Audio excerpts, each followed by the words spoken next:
Hello, my friends. It's been a wild day. This morning in the Daily Brief, I talked about what happened overnight. And in 3 big stories, which is actually 7 big stories, I'm going to amplify what happened. Okay, so first thing here, this is Al Jazeera. Critical infrastructure strikes. The latest overnight operation saw a launch of at least 25 drones and 7 missiles. This is from Ukraine, targeting Moscow, Leningrad, Belgorod, Kursk, Bryansk, Tula, and Oriel. Russia's Ministry of Defense said. So this was a big attack last night. We saw things like this. The Lukoil plant in Nizhny Novgorod, 800 kilometers from Ukraine. It processed 15 million tons of oil per year. Now, I talked about this about 6 months ago, where I was saying, like, once Ukraine starts targeting the actual oil refineries itself, the game changes. So here, I just saw this. Now, in a single drone attack, Jay in Kyiv says Ukraine has taken out 5% of Russia's total oil refining capacity. Now, imagine this. Now, this is way too simplistic, I understand, but imagine them doing it 19 more times, depriving the Russians of oil revenue and oil, even domestic oil supply. Look, if you can do this again across Russia and other places, and it's going to really screw with the Russians' head. I want to be on record right now. When they attack something on Russia's east coast somewhere along the, near Japan, when they start doing that, it's going to really mess with the Russians psychologically. Okay, so I'm just putting that out there for months down the road when that actually happens. But they're actually making some significant progress with that. Jason J. Smart, Russia is critically unstable. He was quoted in saying this in this paper here in Newsweek. The invasion of southern Russia is a powerful demonstration that Putin's ability to maintain control of Russia is far less certain than what Putin would wish for us to believe. Russians themselves undoubtedly recognize that the war against Ukraine made today's actions justifiable and must be alarmed that their own Russian soldiers cannot defend them because they are busy illegally occupying Ukraine. Here's the Newsweek article from which that came, where Jason Smart was quoted. Here's his quote in here, and a little bit further down it talks about this. The Freedom of Russia Legion said it had fully taken control of the village of Toykontno, I don't know if I'm pronouncing that, in the Kursk region, although Russia's defense ministry claimed earlier that it had thwarted attacks in border regions by Ukrainian terrorist groups. And I'll show you what the Russians said, but the Russian Legion, Freedom of Russian Legion, is actually saying no, they controlled some real estate. Here is Reuters. Russia says it fought off attempted incursions from Ukraine. Russia said its forces prevented incursions from Ukraine on Tuesday and inflicted heavy losses on the attackers after Ukraine-based armed groups said that they launched cross-border raids. Russia's defense ministry said Ukrainian terrorist formations backed by tanks and armored combat vehicles tried to invade 3 separate directions in Russia's Belgorod region. Okay, a couple of things. 1, nothing to see here. It didn't actually happen. We repelled them. And 2, if what Ukraine is doing to Russia is terrorism, how much more is what Russia's doing to Ukraine is actually terrorism? I mean, it has to go both ways. Here's how they claimed in RT, how they talked about it there. Ukrainian efforts to launch raids into Russia's Belgorod and Kursk regions on Tuesday morning have been thwarted, with Kyiv's troops suffering significant losses, the defense ministry in Moscow has reported. Well, what they report is more like fiction than nonfiction most of the time. All attacks were ultimately repelled by Russian forces, the ministry reported. That's not exactly what the Freedom of Russia Legion was reporting when they had fully taken control of the village.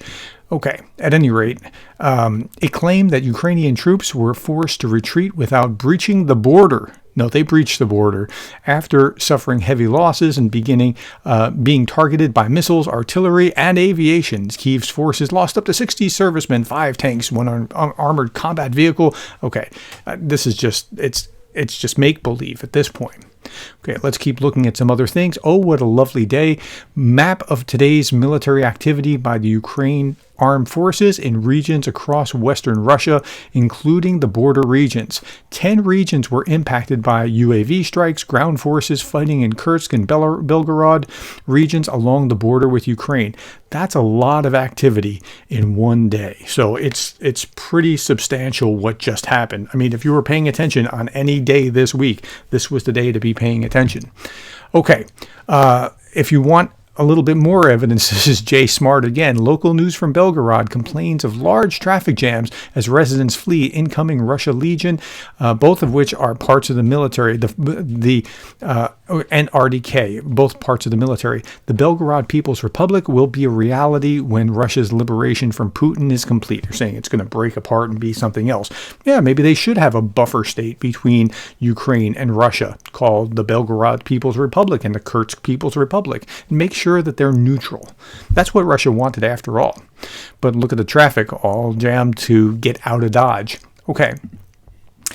Second story. I know that took a little while to get through this.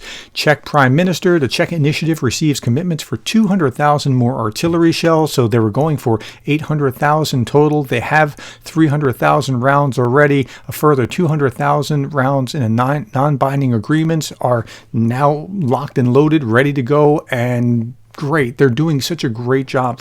I have such respect for the Czech Republic for stepping up. Next, Kyiv Post. Russia seeks to invalidate the 1954 transfer of Crimea to Ukraine. This is a little bit late, right? And what's fascinating about this is the logic behind it. Let me read that and then I'll explain. 2 members of the Russian State Duma have submitted a bill that seeks to revoke Khrushchev's decision to transfer Crimea to the Ukrainian Soviet Socialist Republic and retroactively return the peninsula to Russia. Well, this certainly would have been better than an armed invasion and a fake vote, but now that they've done the armed invasion and a fake vote, are they saying that their own fake vote didn't really count? I mean, that's kind of the logic behind it. Crimea became a part of Russia in 1783 when it was annexed following the defeat of Ottoman forces at the Battle of Kozuldzha.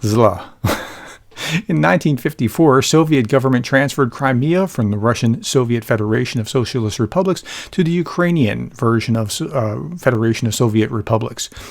Ironically, in light of recent events, the gift of Crimea was said to be further evidence of, quote, the boundless trust and love the Russian people feel toward the Ukrainian people. How about that? Okay, so in doing this, they're kind of admitting that what they did was fraudulent before, but nothing to see here. Okay, next, UK to donate old polluting vehicles to Ukraine. This was an RT, so I had to look it up, and sure enough, I found it in the Odessa Journal. And if we scroll down a bit, we find this. London will be donating cars to Ukraine instead of disposing of them, as reported by the Office of the Mayor. These vehicles are vehicles that do not exceed the environmental requirements of the ultra-low emission zone. Londoners will have the opportunity to donate their cars for humanitarian and medical needs in Ukraine and in return receive a grant. The program will commence on March 15th. London Ambulance Service, for example, is planning to join the effort by donating 50 decommissioned ambulances to Ukraine. So it's like cash for clunkers, but if you give it to Ukraine, then you get the same rebate as if you were just, turning in the cash for clunker. Okay. Pretty interesting. Next article. Polish rivals unite in D.C. to lobby for Ukraine military aid. Now, Duda and Tusk, this is Andrzej Duda, he's the president, and Tusk is the prime minister in Poland. Now, they're from 2 different parties, and they're showing bipartisan support, and I think this is wonderful. Hopefully, that'll help. Meanwhile, the White House announces a $300 million military aid package. It's the first military aid package since December, if I'm not mistaken. So Ukraine's running dangerously low on munitions, and we all know that. So this is not a lot, $300 million, but it's not nothing.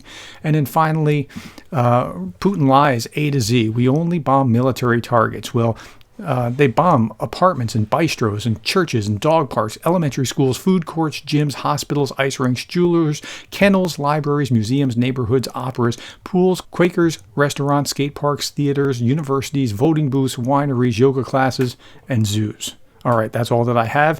Thank you for hanging in there for the 7 big stories today. Thank you for the likes, the shares, the subscribes, and the coffees, and thank you for being the kind of person that cares about Ukraine.